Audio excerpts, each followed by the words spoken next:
آج سے 1000 سال سے بھی پہلے کی بات ہے۔ ایک نئی سلطنت نے ایک شہر بسانے کا سوچا، ایک ایسا شہر جس نے آگے چل کر تاریخ کا رخ موڑ دینا تھا۔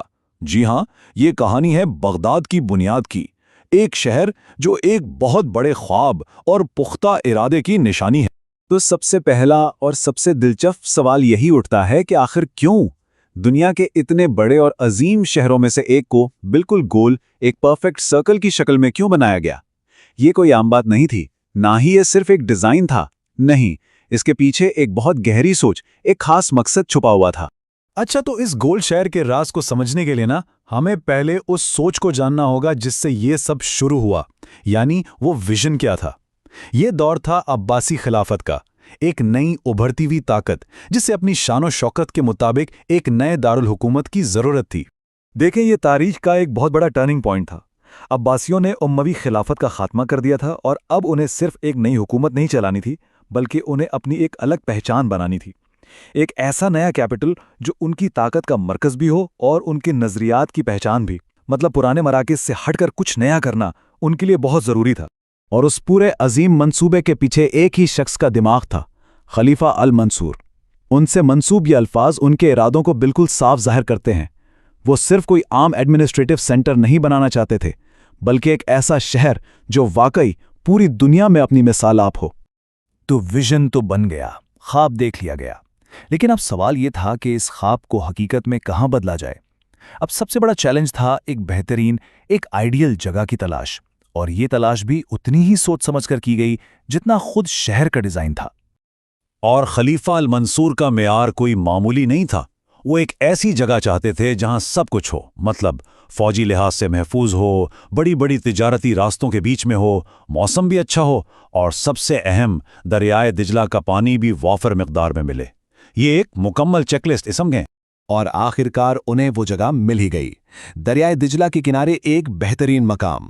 اور مزے کی بات یہ ہے کہ اس جگہ کی خوبیوں کو وہاں پہلے سے رہنے والے نستوری راہبوں نے بھی مانا۔ انہوں نے بھی کہا کہ ہاں، تجارتی اور دفاعی دونوں لحاظ سے یہ جگہ بہترین ہے۔ تو یہ فیصلہ صرف خواہش پر نہیں، بلکہ ماہرین کی رائے پر کیا گیا تھا۔ چلیں جی، اب آتے ہیں کہانی کے سب سے مشہور اور دلچسپ حصے کی طرف، یعنی اس شہر کا ڈیزائن۔ یہ کوئی عام ڈیزائن نہیں تھا، یہ شہری منصوبہ بندی میں ایک انقلاب تھا۔ یہ بات سمجھنا بہت ضروری ہے کہ یہ کوئی عام شہر نہیں بن رہا تھا۔ اس کا ڈیزائن صرف ایک نقشہ نہیں تھا، بلکہ یہ طاقت کا، ڈسپلن کا اور ایک کائناتی اہمیت کا اعلان تھا۔ اس کی گول شکل صرف دیکھنے میں اچھی نہیں لگتی تھی، نہیں، اس کے پیچھے ایک گہرا فلسفہ تھا۔ یہ ڈیزائن بتاتا تھا کہ عباسی خلافت ہی کائنات کا مرکز ہے، ہر چیز یہیں سے شروع ہوتی ہے اور یہیں ختم۔ اب ذرا اس کے سٹرکچر کو دیکھیں۔ سب سے پہلے شہر کے گرد ایک بالکل گول مضبوط فصیل تھی، پھر سلطنت کے چاروں طرف جانے کے لیے 4 بڑے بڑے دروازے، اس کے بعد دفاعی کے لیے ایک خالی جگہ چھوڑی گئی تھی، ایک بفر زون کی طرح، اور پھر بالکل بیچ میں، عین مرکز میں، خلیفہ کا محل اور جامع مسجد تھی۔ یہ پورا ڈیزائن خود ایک پیغام تھا کہ ساری طاقت کا مرکز خلیفہ کی ذات ہے۔ اتنی طاقت اور شان و شوکت دکھانے والے اس شہر کو ایک بہت ہی خوبصورت نام دیا گیا۔ اس کا سرکاری نام تھا مدینۃ السلام، یعنی امن کا شہر۔